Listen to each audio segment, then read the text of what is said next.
Gayatri PG college Sanchore के online class में आप सभी विद्यार्थियों का स्वागत है। नमस्कार। बीए सेकेंड ईयर राजनीति विज्ञान में हमारे पेपर प्रतिनिधि राजनीति विचारक के अंतर्गत आज के हमारे जो विचारक हैं वो हैं जॉन लॉक। हमारे दूसरे सामाजिक समझौतावादी विचारक आज हम जॉन लॉक का अध्ययन करने जा रहे हैं। महान एक उदारवादी, एक समझौतावादी विचारक के रूप में जाने जाने वाले जॉन लॉक का आज हम अध्ययन करने जा रहे हैं। सबसे पहले हम उनके जीवन परिचय से संबंधित कुछ जानकारी प्राप्त करते हैं। देखें, लॉक का जन्म 1632 में सामरसेटशायर के रिगटन नामक स्थान पर एक प्यूरिटन संप्रदाय के एक मध्यम वर्गीय परिवार में हुआ। उच्च शिक्षा के लिए ऑक्सफोर्ड गए और वहां उन्होंने मास्टर ऑफ आर्ट्स एमए की डिग्री प्राप्त की और एमए की डिग्री प्राप्त कर लेने के बाद ही उनकी नियुक्ति ऑक्सफोर्ड में एक शिक्षक के रूप में हो गई। लेकिन इनको शिक्षक के कार्य में रुचि नहीं थी। फिर उन्होंने क्या किया, लॉक ने डेविड थॉमस से चिकित्सा शास्त्र का अध्ययन करना शुरू किया। अब ये जब चिकित्सा शास्त्र का अध्ययन कर रहे थे उस दौरान उनका संबंध लॉर्ड एशले से हो गया। लॉर्ड एशले बहुत ही एक प्रतिभा संपन्न और प्रमुख एक सामाजिक व्यक्ति थे जो आगे चलकर अर्ल ऑफ सेफ्ट्सबरी बने, अर्थात उस पद पर आसीन हुए। अब लोग इनसे बेहद प्रभावित हुए और इनके निजी सचिव तथा डॉक्टर बन गए। अभी इनके निजी सचिव बनने के बाद में इस दौरान ये अनेक प्रसिद्ध व्यक्तियों के संपर्क में आए। कौन? John Locke. स्वाभाविक है कि किसी महान हस्ती के आप निजी सचिव बनोगे तो उनसे मिलने के लिए समाज के संभ्रांत परिवार या संभ्रांत लोग हैं उनसे मिलने आएंगे, तो अच्छे अच्छे लोगों से उनका संपर्क बना, प्रसिद्ध व्यक्तियों से उनका संपर्क बना। किसका? जॉन लॉक का। ठीक है। अब देखिए 1660 में क्या होता है कि चार्ल्स द्वितीय राजगद्दी पर बैठे।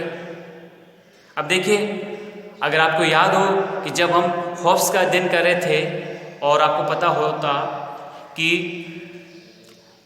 जब इंग्लैंड से फ्रांस आते हैं चार्ल्स द्वितीय, क्योंकि आपको पता है खूनी क्रांति हो चुकी थी, चार्ल्स प्रथम को फांसी पे लटका दिया था, तो ये भागकर वहाँ जाते हैं और वहाँ अपनी शिक्षा ग्रहण करते हैं। वहाँ पर हॉब्स उनके शिक्षक नियुक्त किए जाते हैं। लेकिन बाद में फिर पुनः ये जब चार्ल्स द्वितीय हैं वो राजगद्दी पर बैठते हैं, उसके बाद उनके उत्तराधिकारी हैं जेम्स द्वितीय, जो 1685 से 88 तक। जेम्स द्वितीय का पार्लियामेंट से पुनः अधिकार विषयक विवाद हुआ। पार्लियामेंट से अर्थात संसद से पुनः अधिकार के संबंध में पुनः विवाद हुआ। अब संसद ने क्या किया, हॉलैंड से राजकुमार विलियम को बुलाकर राजा बना दिया और विलियम ने पद ग्रहण के समय ही पार्लियामेंट को एक अधिकार पत्र द्वारा सम्राट के अधिकार सीमित कर दिए और शासन से संबंधित अंतिम शक्तियां अपने हाथ में रख ली। इस अधिकार पत्र को ब्रिटेन का संवैधानिक इतिहास में बिल ऑफ राइट्स के नाम से जाना जाता है।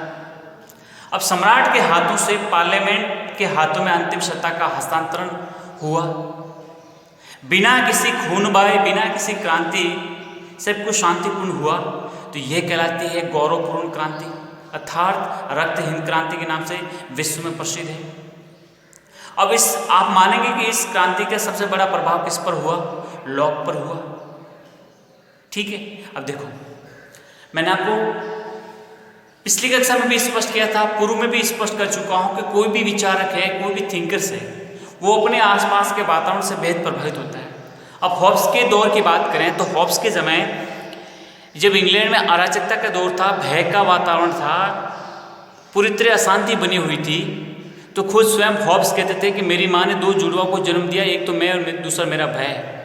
लेकिन आप देखेंगे कि हॉब्स के बाद में जो ही जॉन लॉक वहाँ के बहुत बड़े एक विचारक है, सामाजिक समझौतावादी विचारक। अब हॉब्स के समय में इंग्लैंड में पूर्णतः शांति है, किसी प्रकार का कोई भी हिंसा, उपद्रव, विद्रोह नहीं हो रहे हैं, किसी प्रकार के युद्ध नहीं हो रहे हैं। और सबसे बड़ी बात तो ये कि इस दौरान वहाँ पर सत्ता का हस्तांतरण बिल्कुल शांतिपूर्वक एक हाथ से दूसरे हाथ में हो रहा है।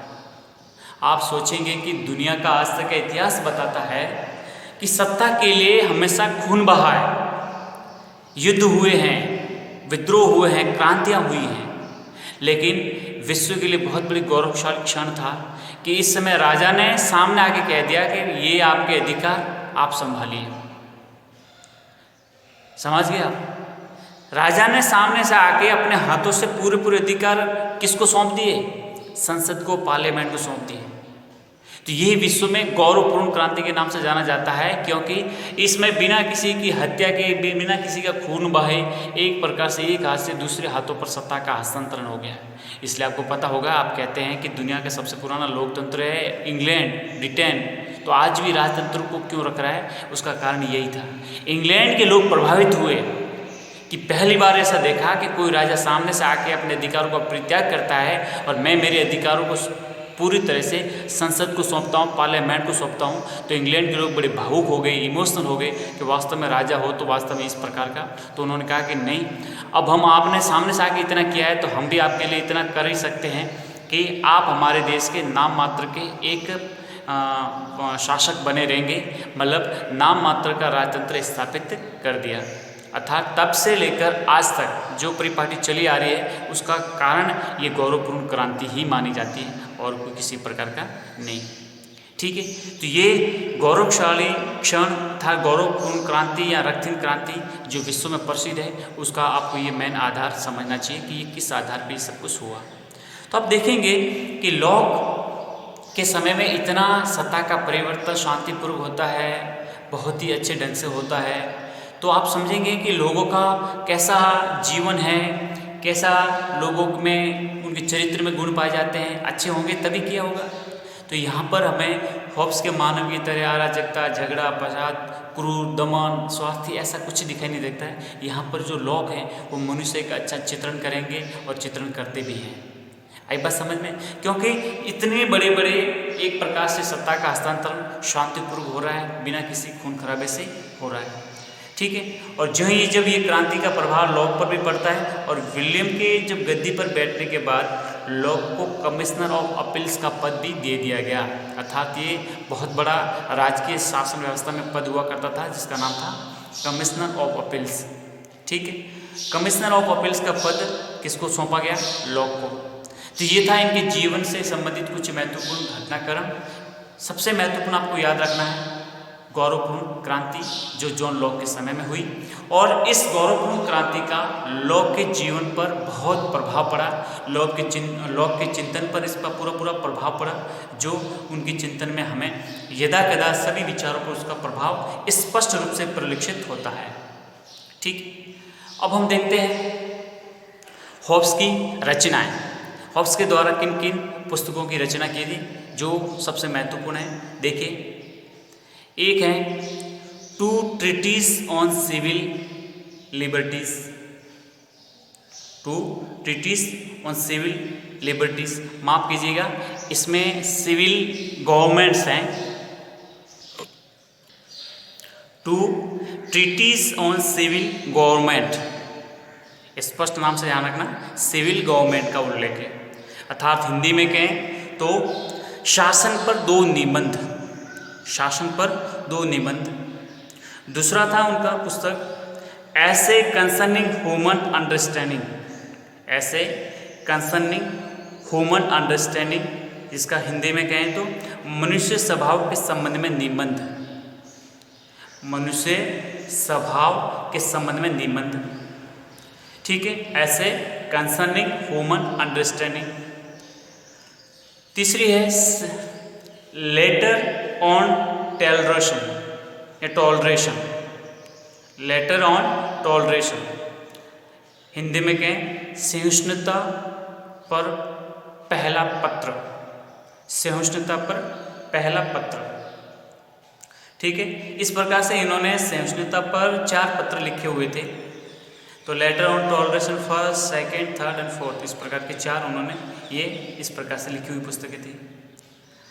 उनका है एक और अन्य पुस्तक सम थॉट्स कंसर्निंग एजुकेशन, मतलब शिक्षा से संबंधित विचार, शिक्षा से संबंधित विचार, सम थॉट कंसर्निंग एजुकेशन। इसके अलावा 4 महत्वपूर्ण हैं, आपको याद सबसे ज़्यादा महत्वपूर्ण रखनी है, 2 ट्रीटीज ऑन सिविल गवर्नमेंट और ऐसे कंसर्निंग ह्यूमन अंडरस्टैंडिंग और लेटर ऑन टॉलरेशन। 3 का नाम आपको अच्छे ढंग से याद रखना है, एग्जाम में प्राय पूछा जाता है कि किसके द्वारा ये पुस्तक की रचना की गई है, या लॉक के द्वारा कोई रचित 2 ग्रंथों का नाम बताइए, तो आप अच्छे ढंग से इसका आंसर लिख सकते हो। ठीक है, अब हम देखते हैं लॉक के बारे में क्या टीका टिप्पणी है कि उसने क्या कहा है। तो देखिए, एंजल्स ने कहा था, एंजल्स वही जो मार्क्स के मित्र और मार्क्स के साथ मिलकर के पुस्तक की रचना करने वाले, एंजल्स कहते हैं कि जॉन लॉक को गौरवपूर्ण क्रांति की संतान, यानी गौरवपूर्ण क्रांति की संतान जॉन लॉक को कौन कहते हैं? एंजल्स कहते हैं। ये आपको याद रखना है। लॉक की सभी रचनाओं में शासन पर 2 निबंध महत्वपूर्ण रचना है, शासन पर 2 निबंध, यानी 2 ट्रीटीज ऑन सिविल गवर्नमेंट, ये महत्वपूर्ण रचना है। इस पर प्रोफेसर वाहन ने लिखा है कि दोनों निबंध दूनाली बंदूक की तरह है, जिसमें एक नली फिल्मर की और दूसरी हॉब्स को निशाना साधे हुए है। दोनों विचारक हैं, एक फिल्मर है और दूसरा हॉब्स है। ठीक है, तो ये कथन किसका है? प्रोफेसर वाहन का है कि ये निबंध है, ये जो पुस्तक है वो ऐसे दूनाली बंदूक की तरह है, जिसमें एक नली तो फिल्मर की ओर जाती है, दूसरी हॉब्स को निशाना साधती है। पहले निबंध में फिल्मर के देवी अधिकारों के सिद्धांत का जोरदार खंडन किया है, और दूसरे निबंध में हॉब्स द्वारा प्रतिपादित निरंकुशतावाद का भी इन्होंने विरोध किया है। किसने? जॉन लॉक ने। लॉक के समय 1688 में गौरवपूर्ण क्रांति घटित हुई। बिल ऑफ राइट्स 1689 में पारित हो गया। इससे संप्रभुता पार्लियामेंट में निहित मान ली गई थी, जो मैंने आपको पूर्व में स्पष्ट किया है। दूसरी जो लॉक की अध्ययन पद्धति का अपन अध्ययन करें तो हमें जो दिखाई देता है कि लॉक एक अनुभववादी, एम्पीरियल तथा विवेकवादी, यानी रेशनल, एक अनुभववादी और विवेकवादी पद्धतियों का प्रयोग करने वाले व्यक्ति थे। इन्होंने अपनी संपूर्ण रचनाओं में इन दोनों विधियों का अच्छे ढंग से प्रयोग किया है। अनुभववाद होता है, उसमें मुख्य 3 बातों की सबसे ज़्यादा, या 3 बातों पर सबसे ज़्यादा जोर होता है। पहला क्या है? पहला ये मान के चलता है अनुभववाद कि ज्ञान की उत्पत्ति का एकमात्र स्रोत अनुभव है। ज्ञान की उत्पत्ति का एकमात्र स्रोत कौन है? अनुभव है। दूसरा ये मानता है कि ज्ञान विवेक मूलक होता है, क्योंकि वास्तविक ज्ञान तभी प्राप्त होता है जब बुद्धि विचारों में पारस्परिक संबंधों की स्थापना करती है। कहने का तात्पर्य, इसमें बुद्धि शब्द का, बुद्धि तत्व का प्रयोग होता है कि वास्तविक ज्ञान तभी प्राप्त हो सकता है जब बुद्धि है जो हमारे विभिन्न विचारों में एक पारस्परिक संबंधों की स्थापना करती है। इसके बिना हम किसी प्रकार के ज्ञान की प्राप्ति नहीं कर सकते। मनुष्य के ज्ञान का क्षेत्र उसके अज्ञान के क्षेत्र से बहुत छोटा होता है। कहने का तात्पर्य, मनुष्य को हमेशा जो अज्ञान का क्षेत्र है उससे ज्ञान का क्षेत्र हमेशा छोटा होता है। तो इन 3 बातों को महत्वपूर्ण मानते हुए अनुभववाद में इन बातों को शामिल करते हुए अध्ययन किया जाता है, और विवेक अर्थात रेशनल को सबसे ज़्यादा महत्वपूर्ण जगह स्थान दी जाती है। बुद्धि पर आधारित नैतिक नियम ही प्राकृतिक अधिकार होते हैं, ऐसा लॉक का मानना है। ठीक है, इसलिए आपको पता होगा, हम स्पष्ट आगे भी करेंगे कि प्राकृतिक अवस्था में उन्होंने 3 अधिकार बताए।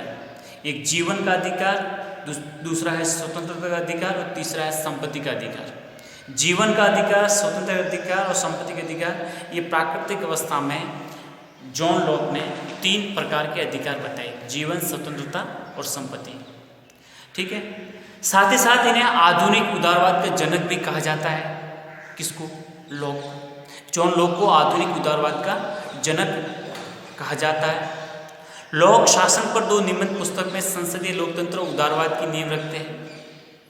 कौन से? संसदीय लोकतंत्र जो ब्रिटेन में था, जो गौरवपूर्ण क्रांति के बाद में स्थापित हुआ, उसकी बात करते हैं, और दूसरी उदारवाद की नींव रखते हैं। उदारवाद के संबंध अपने विचारों का पूरा समर्थन करते हैं। लॉक को उदारवाद की आत्मा कहा जाता है क्योंकि उसने अपने दर्शन में स्वतंत्रता को शासन के सर्वोच्च लक्ष्य को स्थान प्रदान किया, सर्वोच्च लक्ष्य स्थापित किया। किसको? स्वतंत्रता को, कि ज़्यादा से ज़्यादा व्यक्ति को स्वतंत्रता प्राप्त होनी चाहिए। और उदारवाद को उसने 2 रूप बताए, पुरातन उदारवाद और नवीनतम उदारवाद। पुरातन उदारवाद जिसमें प्रतिपादन में मुख्य रूप से देखेंगे कि जेम्स मिल हैं, जेफरसन है, टॉमस पेन है, इनके द्वारा किया गया कि राज्य को श्रेष्ठतम अवस्था में ही राज्य को श्रेष्ठतम अवस्था में भी एक बुराई के रूप में मानता है। कौन सा? पुरातन उदारवाद। उसे केवल एक प्रहरी के रूप में काम करना है और राज्य के कार्य क्षेत्र को सीमित करने के पक्ष में पुरातन उदारवाद अपना मत रखता है। लेकिन लॉक जो जिस उदारवाद की नवीनतम धारा का प्रतिनिधित्व करते हैं वो ये है कि शासन को स्वतंत्रता की प्राप्ति के लिए एक अत्यंत महत्वपूर्ण और एक आवश्यक साधन के रूप में स्वीकार करते हैं। ठीक है, इसलिए वेस्टन कहते हैं कि उदारवाद की आत्मा सर्वाधिक श्रेष्ठ रूप में जॉन लॉक में ही प्रतिबिंब हुई है। लॉक के सामाजिक समझौते में भी यही बात कहते हैं कि निरंकुश राजतंत्र के स्थान पर वैधानिक राजतंत्र की स्थापना और पार्लियामेंट की अंतिम सत्ता को स्वीकार करना हमेशा के लिए न्याय संगत है। तो इस प्रकार से हम बिल्कुल आज के वर्तमान में लोकतांत्रिक ढांचों के बिल्कुल नज़दीक जो विचार दिखे जाते हैं वो प्राय हमें लॉक के विचारों में दिखाई देता है। ठीक है, तो ये लॉक के कुछ सामान्य जीवन के परिचय के संबंध में, उनकी अध्ययन पद्धतियों के संबंध में तथा कुछ अलग अलग विद्वानों के उनके बारे में जो कथन है उसके बारे में हमने स्पष्ट किया।